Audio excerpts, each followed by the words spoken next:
Exemplo 2.4. Um reservatório rígido contém ar cujo volume vale 0,1 metro cúbico. Inicialmente o ar está a 500 Kelvin a 400 kPa, sendo que há uma transferência de calor até a temperatura final de 350 Kelvin. O mol do ar vale 28,97 kg por kmol e a constante universal dos gases vale 8,314 kJ por kmol Kelvin. O ar pode ser considerado um gás ideal. Determine, letra A, pressão final do sistema em kPa, B, a massa de ar contida no reservatório em quilo, C, o trabalho realizado nesse processo em kJ, D, a variação de energia interna em kJ, e letra E, a transferência de calor em kJ. É um reservatório rígido, então o que vai manter constante nele? O volume. Tá? O volume inicial vai ser igual ao volume final. Tá? Então é um processo a volume constante. Tá?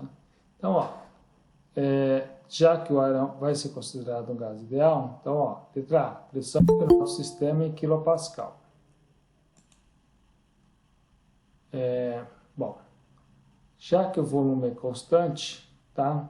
A gente podemos usar essa relação aqui, né? Na verdade, quando para qualquer pressão constante, volume constante ou temperatura constante, a gente pode usar a seguinte relação: pressão vezes volume sobre temperatura é uma constante, tá? Então a gente pode tirar o volume dessa equação que eu acabei de falar, porque o volume é constante, ele vai ser cancelado. Então P2 sobre T2 é igual a P1 sobre T1. Tá? Temos a temperatura T1, que vale 500 Kelvin, a pressão P1, 400 kPa, e a temperatura... Não, perdão. Deixa eu só confundir. Aqui está nessa relação, né? T2 sobre T2 é igual a P1 sobre T1. Deixa eu só voltar lá, que eu já até perdi um pouco de dados, só para eu inverti um pouco a equação, mas ela está certa. Houve um resfriamento, até tinha me esquecido do resfriamento. Temperatura, vou dar um... Tá? Podemos usar essa relação, daqui está tudo certo, tá? A temperatura T1 é 500 Kelvin, tá? Ocorre um resfriamento, ele vai para 350 Kelvin, e a pressão inicial é 400 Kelvin. Tá? Então tá tudo certo aqui. Então, fazendo essas contas, a pressão P2 vai ser de 280 kPa. Tá? Então essa vai ser a pressão final do sistema, ok?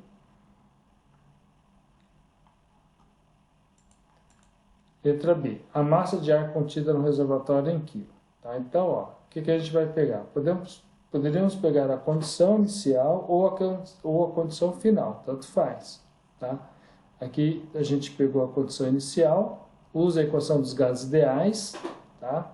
Pressão vezes volume é igual a massa vezes a constante universal dos gases, vezes a temperatura dividido pelo mol. Tá? Então, ó, pressão de 400 kPa vezes 0,1 metro cúbico é igual a massa vezes a constante universal dos gases, 8,314 kJ por kmol Kelvin, vezes 500 Kelvin, dividido por 28,97 kg por kmol. Então, ó, cuidado, sempre que eu falo, ó, a pressão está em kilopascal, essa constante universal dos gases está em kJ por kmol Kelvin. Tá? Esse resultado vai dar uma massa de 0,2788 kg, ok? Bom, aí beleza. C, o trabalho realizado nesse processo em kJ, tá? Como o processo ele é a volume constante, o trabalho vale zero. Tá bom? Letra D, a variação da energia interna em kJ. Bom, ele tem aqui um gráfico, essa é a tabela A23, tá bom? Perdão, estamos no ar, eu pensando nos outros gases, né? É a tabela A22, tá, do ar, com propriedades variáveis, tá? Então é a A22 da tabela que eu passei, quer dizer, eu acho que eu já passei para vocês, se não me falha a memória, começa lá a temperatura 200 Kelvin, a entalpia do ar vale 199,97 kJ por quilo, a energia interna U vale 142,56 kJ por quilo, tá?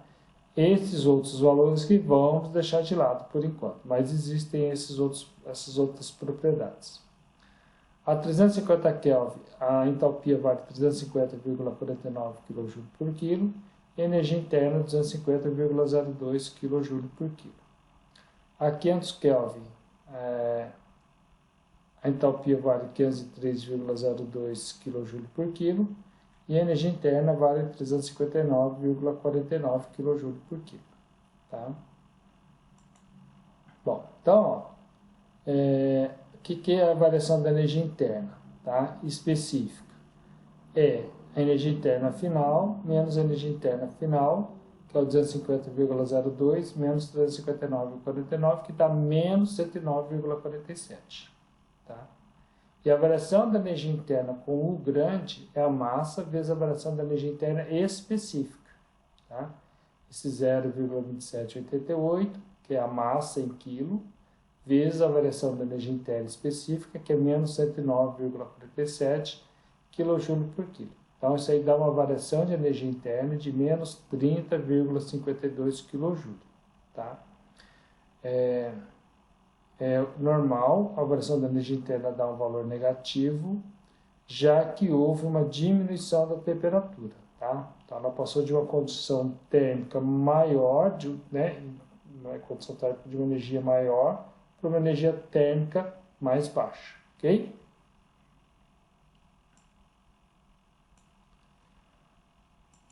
E o exercício 13, né? A transferência de calor em kJ. Tá? A gente vai desprezar a variação de energia cinética, porque não tem, potencial também não, tá? Q12, que é a transferência de calor menos o trabalho nesse processo, é igual à variação de energia interna, tá? O trabalho é zero, então Q2, né, a transferência de calor, é igual à variação de energia interna, que é igual a menos 30,52, né? O sinal negativo é porque foi transferido o calor do sistema para fora. Ok? Então, está aí esse exemplo, um processo a volume constante.